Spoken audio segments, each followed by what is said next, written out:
Welcome again to my cellar, or basement, or underground office, or mess. I really didn't know what to make of this first comment. Just so fantastic being able to listen to Mr. Cass. Well, okay. I'm glad. I do aim to provide enjoyment. Okay, over the years, lots of players have complained about the alignment system in AD&D. What are your thoughts? Is alignment needed in the game, or is it just to cause problems? Personally, I like the alignment system. I like how it's tied to the planes and powers of the multiverse. Makes the game feel more epic in my opinion. However, lots of other players really don't care for it. And then he goes on, I'd love if you talked about how alignment came about and why it was introduced.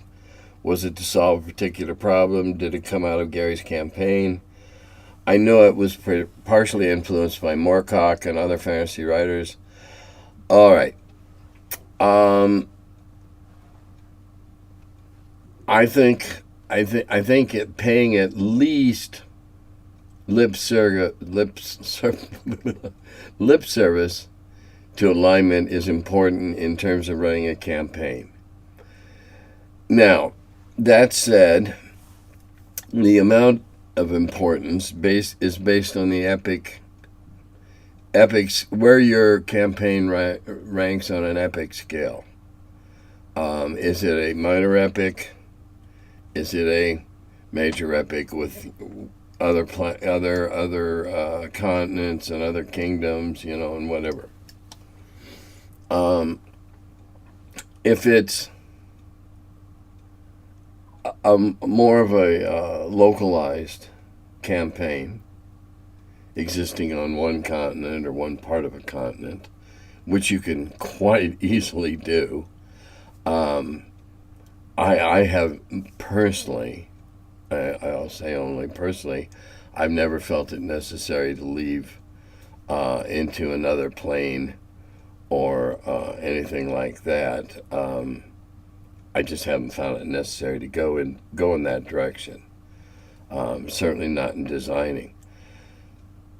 All right, now alignments. Yeah, I think they're necessary. I think they're necessary for several reasons. One is that you have a self-imposing check on each of the player characters. If they profess to an alignment of whatever, then doing things that would be against that alignment would not be in the flavor or the character of or the purview of that alignment should have consequences.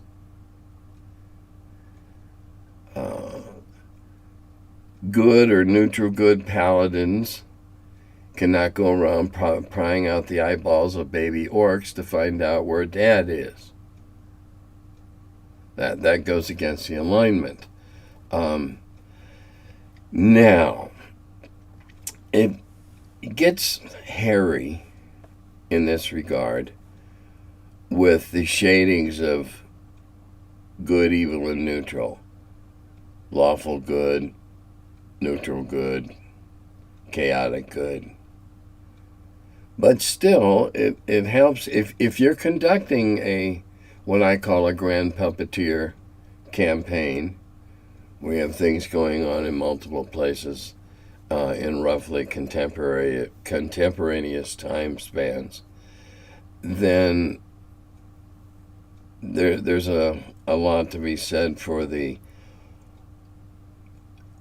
structured orderliness that alignment enforces.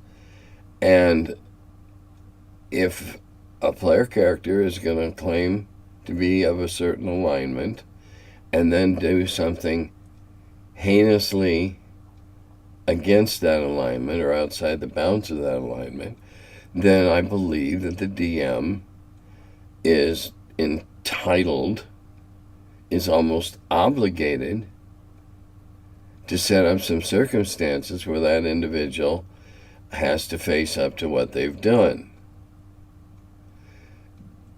I'm not saying that you're the judge and arbiter and you kill them for doing something.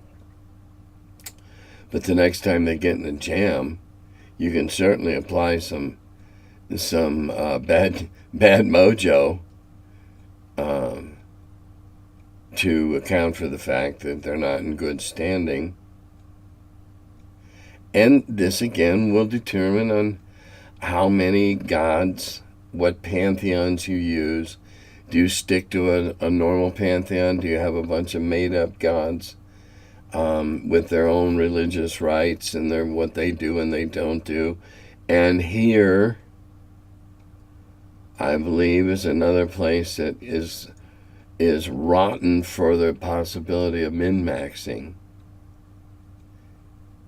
I think any god that's introduced into a campaign by a player character should absolutely be vetted by the dungeon master. Or else every cleric's going to sit around writing up background stories for their god, who enables you thrice a day, as long as you eat your magic bean, to turn around and shoot a fireball out your fanny.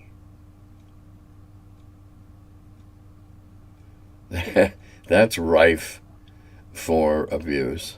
Min-maxing indeed. I can shoot them farther than you can because I'm a bean farmer. I used my lineage is a long line of bean farmers. I think it came about. A lot of the stuff that morphed out of the early stuff out of the Twin Cities was kind of like holding your banner out when your armies meet on the field of battle. We're the good guys, you're the bad guys. Of course, the bad guys think they're the good guys too. The Bronstein campaign games, they all definitely had shadings of behavior and what we would now call alignment, where their interests lay. And I think that kind of bled over. And I also think that it was brought in to make it more of a challenge to be very, very, very potent, very powerful. Otherwise, you would just have a generic fantasy game where people were bending over and shooting fireballs. It added structure. It added some ethic, law as in jurisprudence.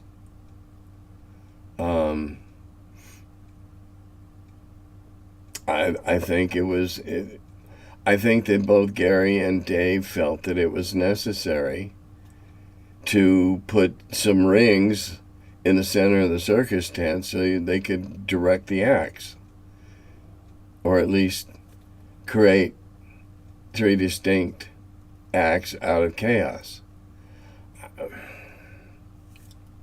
I can't speak for either individual, and there's damn few players left who played in any of those really early games, and I don't believe that it probably wasn't a tabletop conversation even in playtesting. It just was.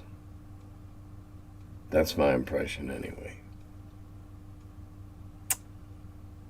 On redos, a friend of mine who DMs a lot for our friend group used to joke about gems of save game or gems of load game, as if there were particular consumable items we could find in our game that would enable the kind of save states you find in video games.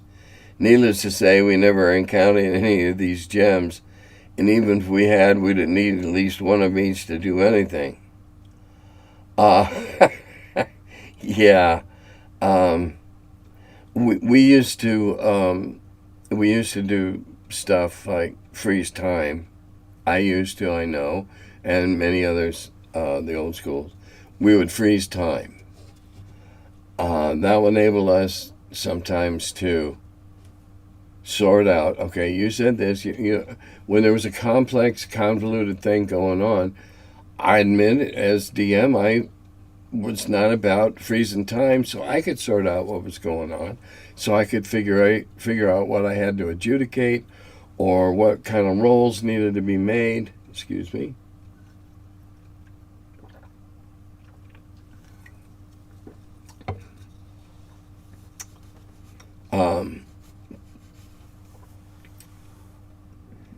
And there is a Jim Wampler does this. I know, and there are others, that if a TPK appears very early in a convention game, then a segue like, all right, on world number 12 to B, you now find yourself, and you pick right up where the game was before the stupid mistake was made, because you're there in a convention to have some fun. And hey, wasn't it all fun? We all just got our asses blew up because I was dumb.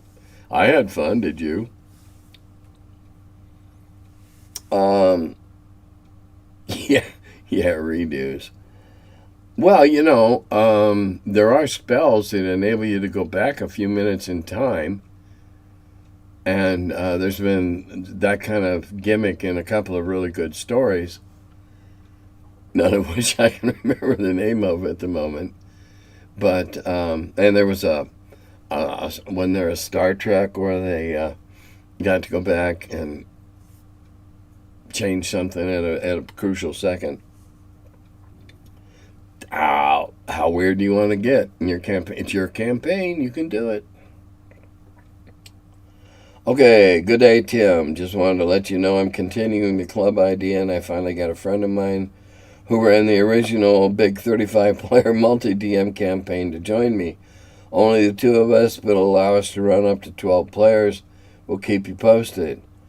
Have you ever heard of these sorts of campaigns being run? Also, I'm continuing to go back and try out the original editions. Your videos have had me very keen to play it. I'm hoping to try out AD&D second. Yeah, well, second's almost the same as first, except better edited and a lot of typos corrected. I know of a few groups individual groups who are quite large and therefore have a rotating cast of characters at any given time.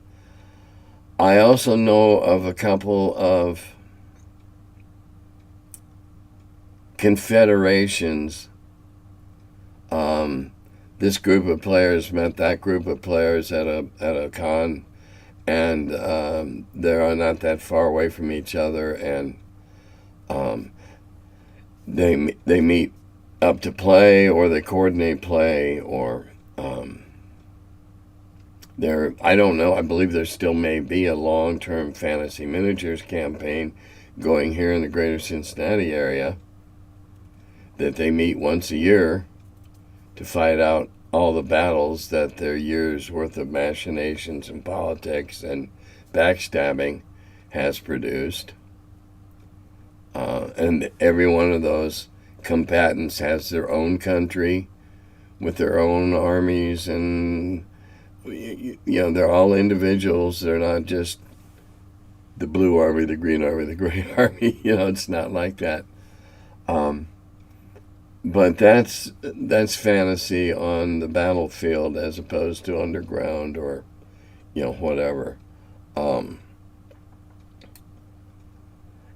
Like I said, when we were in Lake Geneva, there were multiple opportunities to adventure in any given period of time in different areas of Greyhawk, though I don't know that it was called Greyhawk at the time. And that's why we had multiple characters, because over here, down in the southwest, there was something going on, and you had a fighter in that part of the continent or that part of the landmass. and over here there was something else going on, and you had a cleric over that area. And, you might have had a couple other... we generally had between 4 and 6 player characters in our stables at any given time. So that facilitated doing just that. Playing all over with fewer players, able to play in more places with different player characters.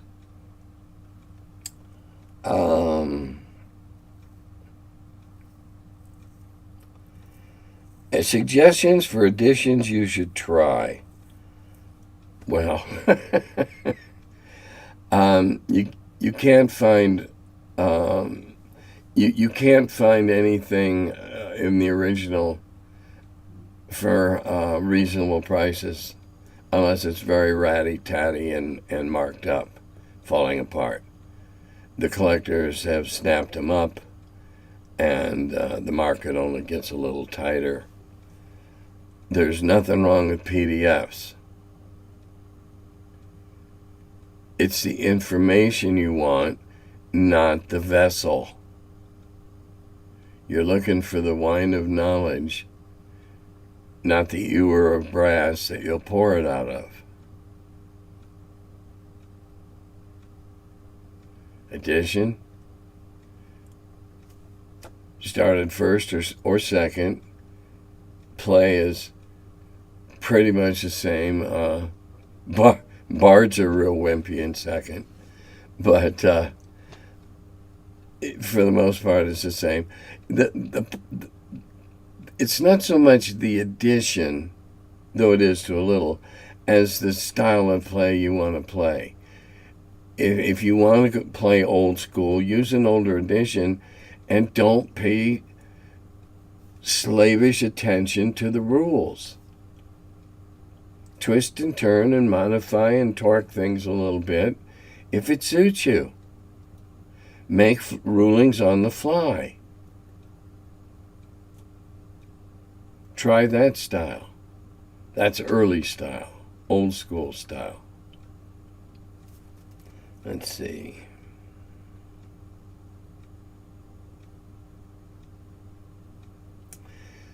There's so much stuff online. So much stuff online.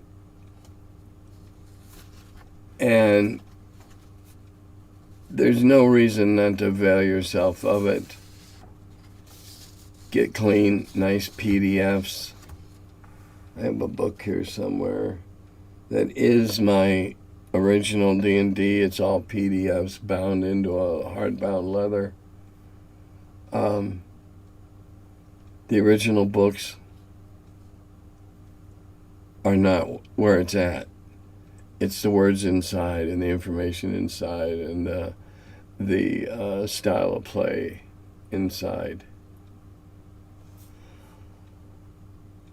Okay, hope you're doing well. As I'm writing this at 5 a.m., I came up with a setting idea.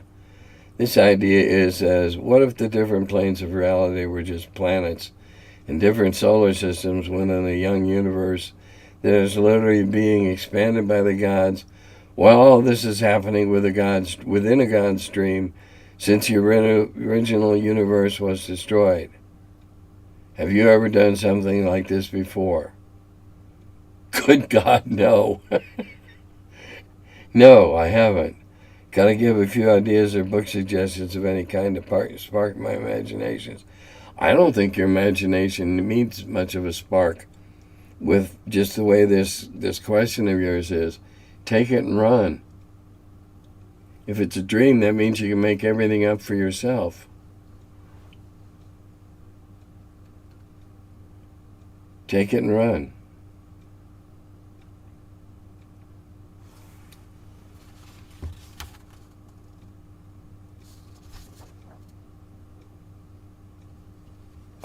Let's see.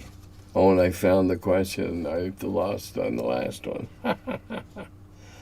Was there ever a consideration of having spells like those for clerics and druids available to magic users?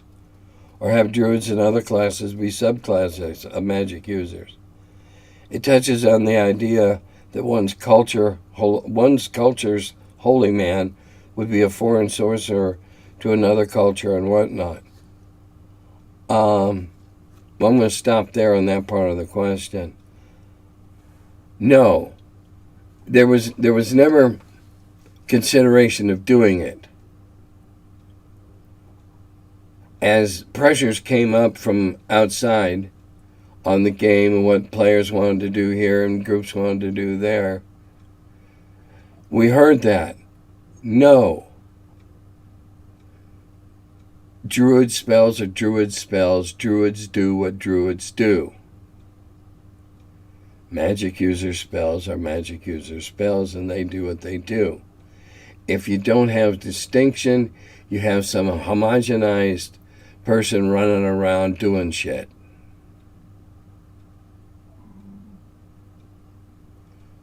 I don't use clerics. Clerics in my worlds don't use spells. They say prayers. Now, certain prayers, I explain it all in my Wheel of Blame games, how they work. And the clerics in my world are much more useful and just about the equivalent of a wizard in many regards.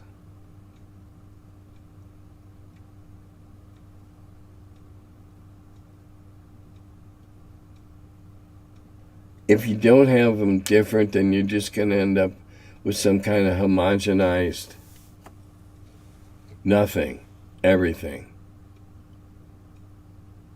None of the above, all of the above.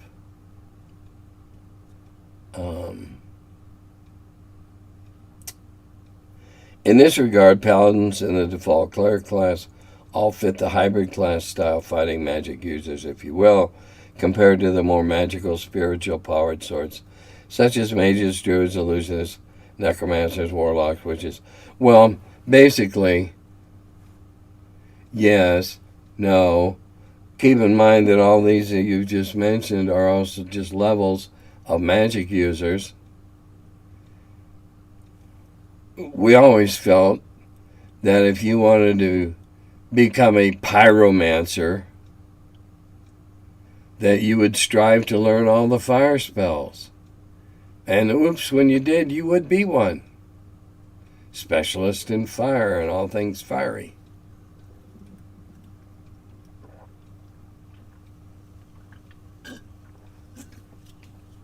Pardon me again. If you wanted to be a necromancer, you would get into that kind of stuff. I like the challenge of playing an illusionist, but how any illusionist gets to be an illusionist above 4th or 5th level is beyond me, because the first level illusionist is even more worthless than a first level magic user. As for the idea of lumping them all together, well, they do have a similarity in that they control mana, if you will. Grace, karma, mystical powers, juju, mojo, joss. They manipulate it. They manipulate it because they've studied long and hard and they have oversized brain powers, whatever.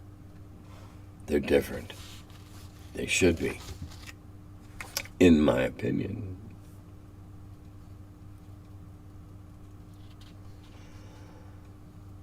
Well, I've made my opinion clear enough on Paladins.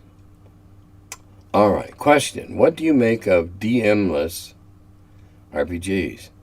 There are quite a few notable DMless games on the indie market these days, and some are quite successful.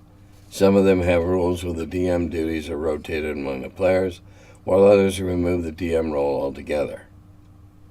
Well, I don't know what to make of them because I've never seen one. So I have no idea. Now, what do I think of that concept? Well, if it's a DMless game, then what stops it from becoming something like the old Dungeon board game from TSR, or the D20 Delving that's coming out from Wizard's Tower, or Wizard Towers. One of them's got an S. And you just roll dice and move around and roll dice and encounter stuff and roll dice and kill it or don't get killed. Having a DM allows for nuance. Not just boiled down to a dice roll. Oh, pardon me. So I'd have to say, being mostly a DM all my gaming career, I don't like DMless games. I like to play in a game. I like to create a game where it's a story that I've written or a story someone else has written, and you work through the framework of that story to cover what's behind the book or the line or the pamphlet or whatever.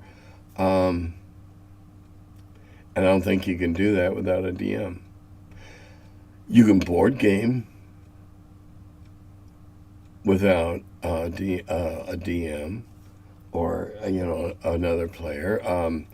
B17, Queen of the Skies, is a great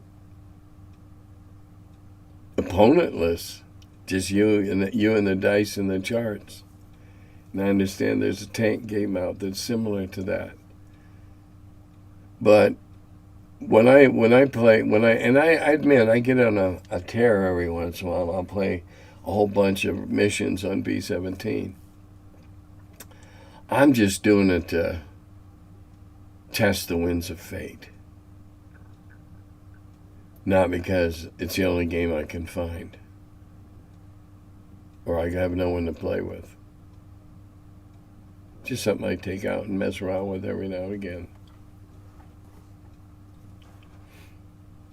All right, let's see. All right, diceless games. Well, in a diceless game, I guess you'd have to have a DM to make the rulings, but then I guess there's diceless and DMless games. I don't know what those are. Let's all sit in the sandbox and get our pants full of sand. And we'll go bang bang and shoot at each other. I really don't. I have not seen anything like this. I'm sequestered away here down in my cellar. Would you classify a diceless, DMless game as something apart from tabletop RPGs, notwithstanding the important signifiers roleplay remain intact? Well, without a DM and without any dice, and you want to role play, form a local theater group and write a play. That seems to me to be about the equivalent of what you'd be ready to do.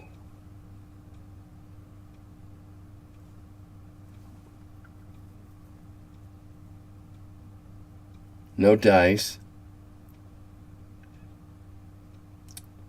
Dice allow the possibility of the improbable happening. Heroic adventure embraces the idea that the improbable can happen.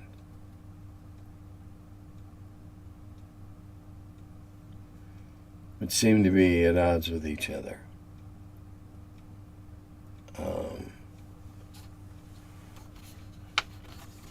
Form a theater group.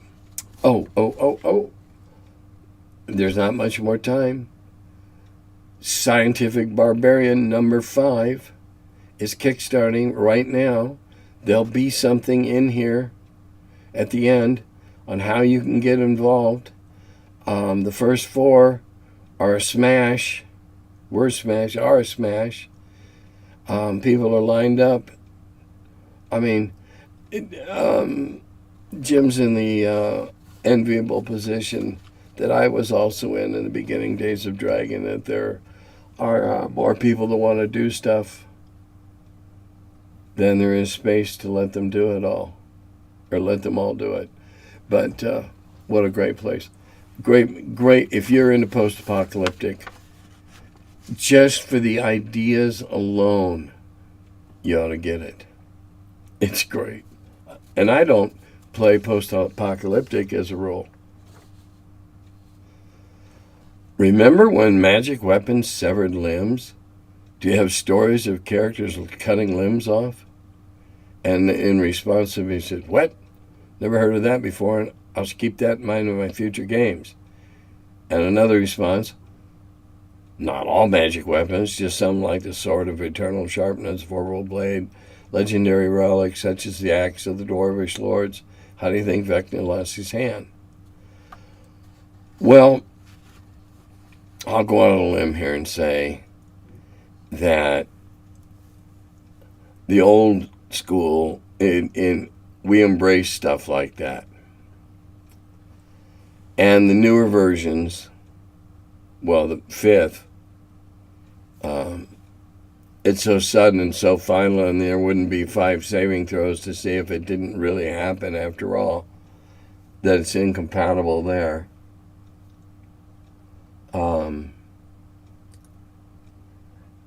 Some editions and some games get so far into the nitty-gritty that, hey, maybe you could continue playing without a hand. Like maybe, maybe you're Tony Curtis and you get your shield hand cut off, so it leaves you with your sword so you can stab Kirk Douglas in the guts with the shaft of your broken sword. Ooh, I just had a movie flashback there. Okay, I know this is a black hole, but can you comment on a couple of things? If Don K had lived, what would the landscape of D&D look like today, in your opinion? Well, I didn't know Don K personally. He was not some messiah or some wonderkind or Steve Jobs' long-lost twin brother.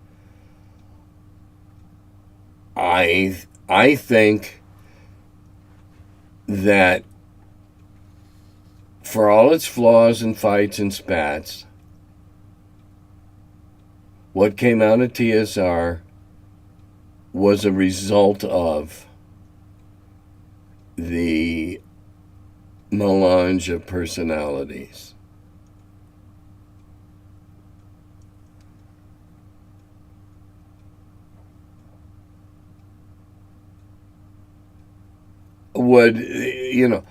I can't say what would have happened.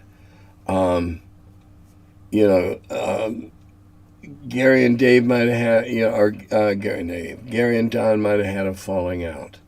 Their wives might have had a falling out, and who knows? In a perfect world, I might not have had a job if Don had lived. I don't know. The circumstances that led up to my hiring, to being hired by TSR, one of them was Don died. Gary had to bring in Brian. Brian without Kevin wasn't so bad. Can't say. That is too convoluted a tale to unspin and respin with a different starting point. Sorry. Can you explain just exactly how much of a twat Kevin was in contrast to the market that he was supposed to be catering to? Isn't it true that he and Lorraine thought gamers and the game itself was childish? How in the hell could they market to a group that they had absolutely nothing in common with? What does that sound like? Geez, that sounds like Hasbro and WotC trying to revise the OGL and sending out Pinkertons to seize product. What were they thinking? I can say that I never, ever saw Kevin play a game when almost everybody else, when virtually everybody else did, at some time or another get called upon to come in and do playtesting. I never once saw Kevin. Ever. So it may well be that he looked down his nose at it. I just thought he was a dick because of the way he acted and the fact that he didn't understand. I knew he was not a gamer. He didn't understand. I learned that in a couple conversations I had with him about how I put the magazine together. He didn't understand.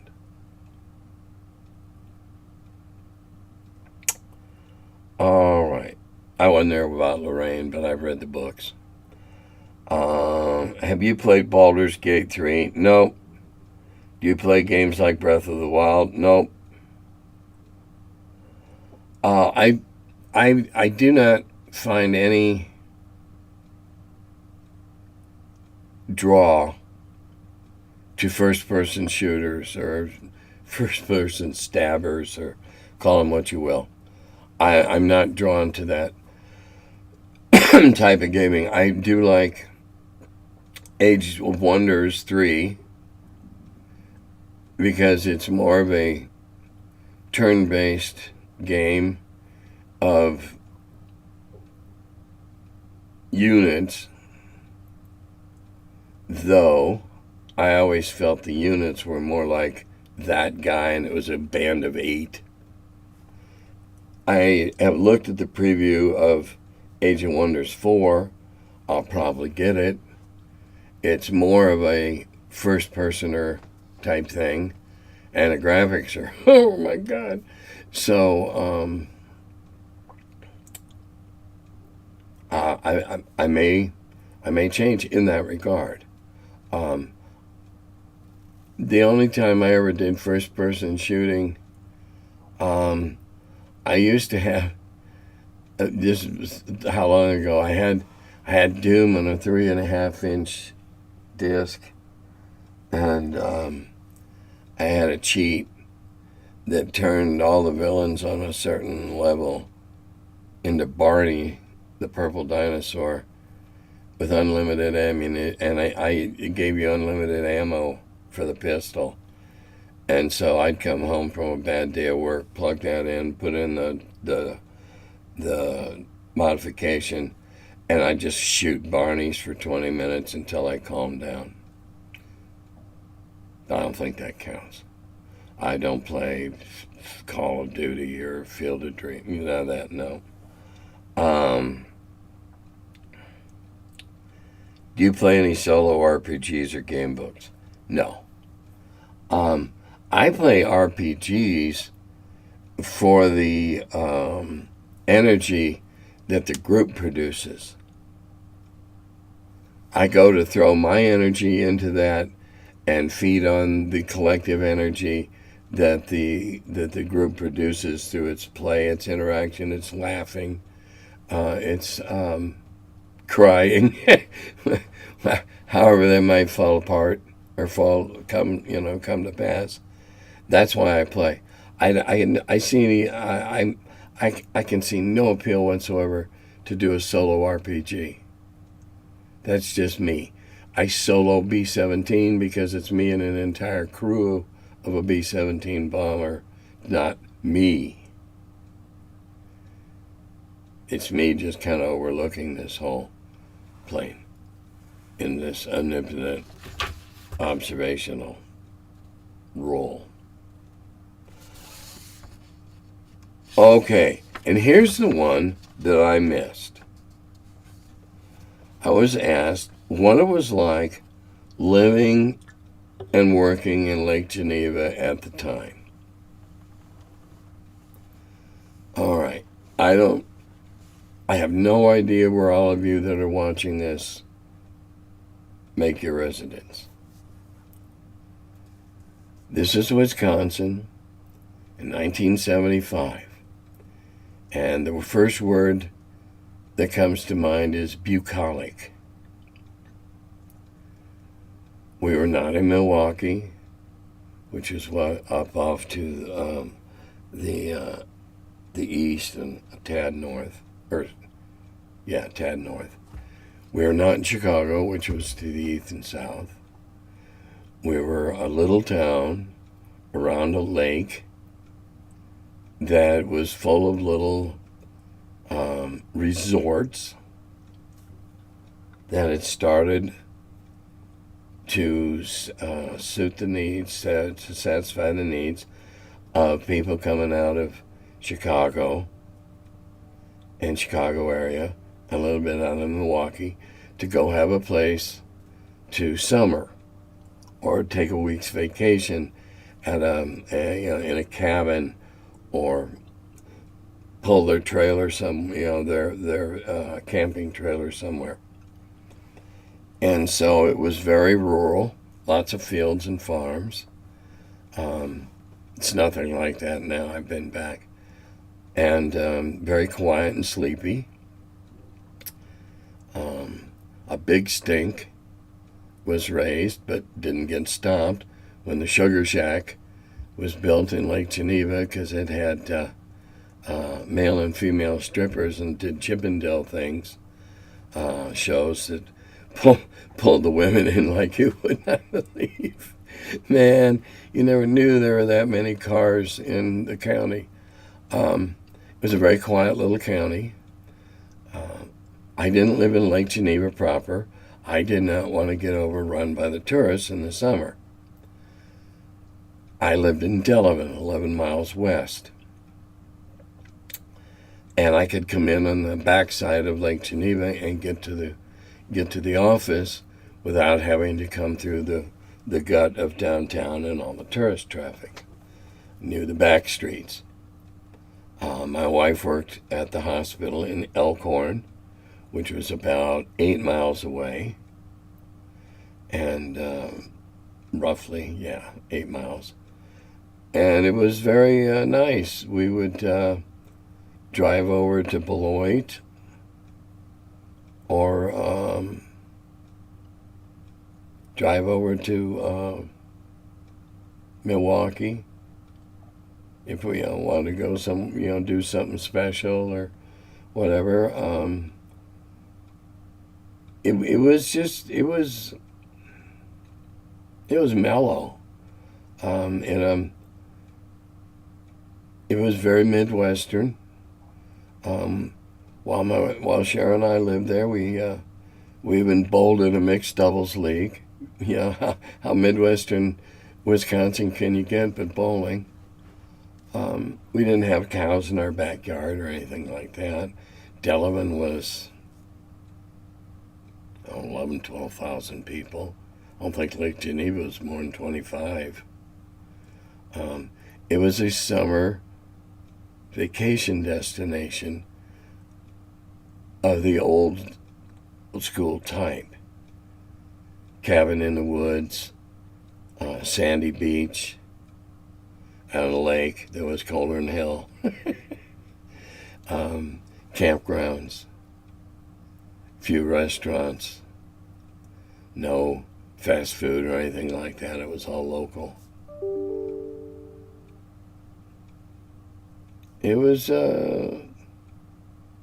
It's pretty nice, actually. Our daughter was born there. Well, not there, but she grew up there. Our son was born there.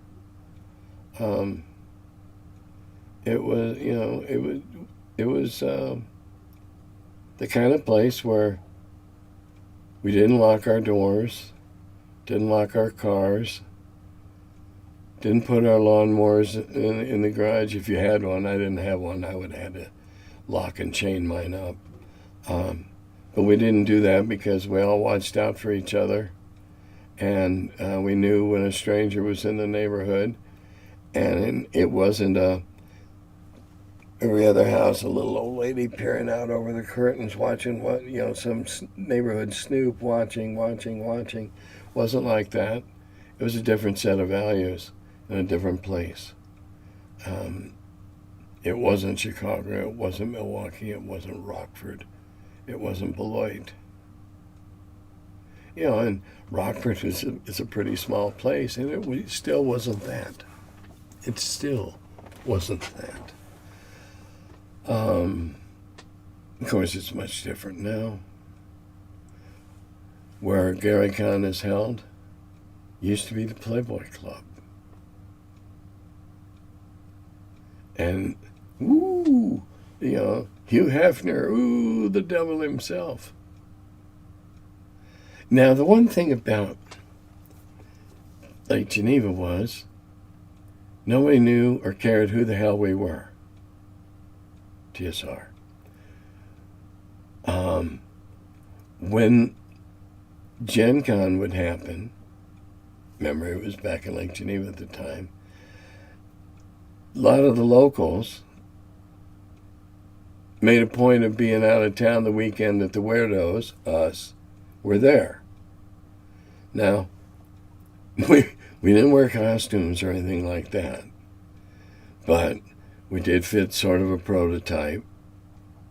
stereotype, and we all congregated down in the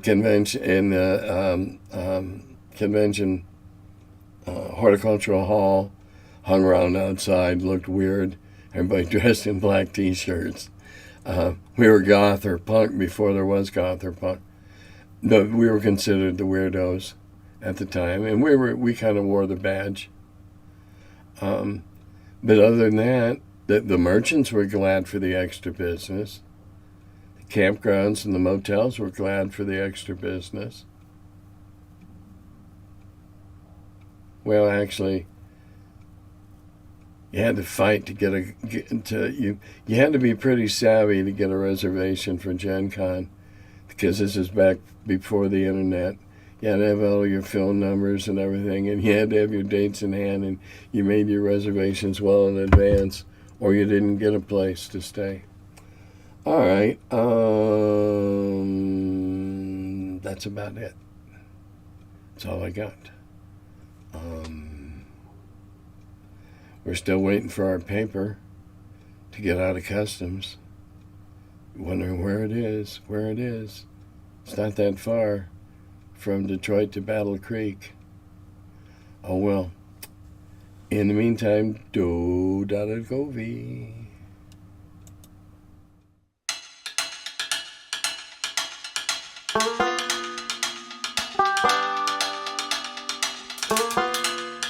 Hello, and welcome to my cellar.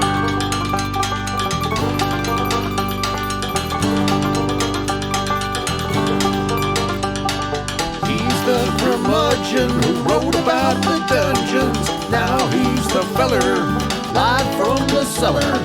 Talks about D&D and old school RPGs. Still quite a feller, the Curmudgeon in the cellar.